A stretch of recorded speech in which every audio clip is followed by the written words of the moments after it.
The new year is coming up. Literally after this quarter, we have the new year. Just like you were saying the same thing last January, you're gonna be saying the same thing this January if your ass don't lock in and do what you need to do.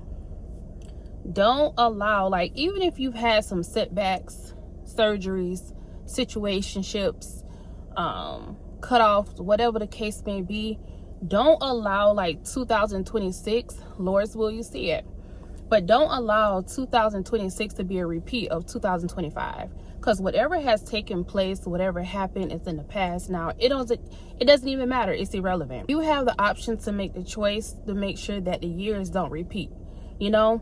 And for some, your year has been repeating. Your year's been repeating since COVID. Your year's been repeating since 2010. Like, you're not in high school anymore. You're not in college anymore. And if you are in college, like, you will pass college age. So it's time for something new. It's time for that newness, right? It's time to fold over that leaf.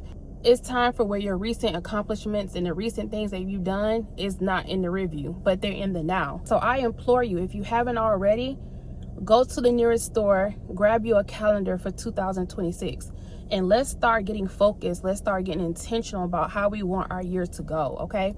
Because you have to set the intentions and you have to have a plan. When you don't have a plan, life just come at you any type of way. There's always going to be something going on. That's just the way the world works. The world is constantly there to distract you. That's why more than ever, you have to be locked in and you have to be focused on what it is that you want to accomplish, what it is that you want for your family to get done, what it is that you want your legacy to be, and so forth. Because you will look up and the months will pass you by. You will look up and it'll be summer before you know it.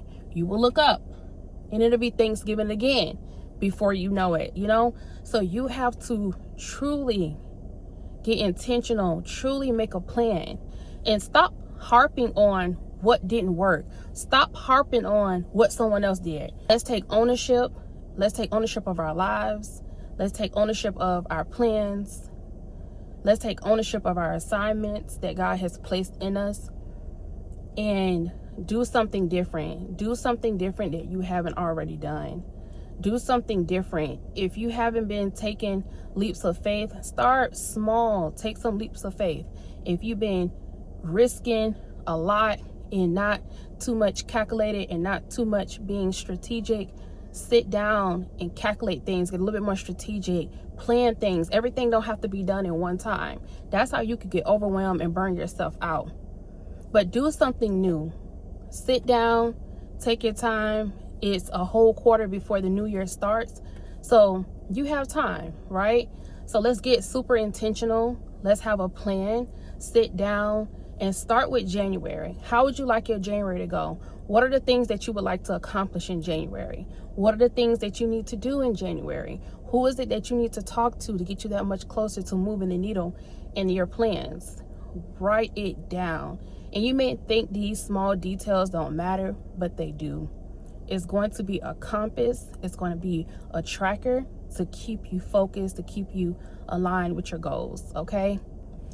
Locking in is going to be key. And there's always room for improvement, okay?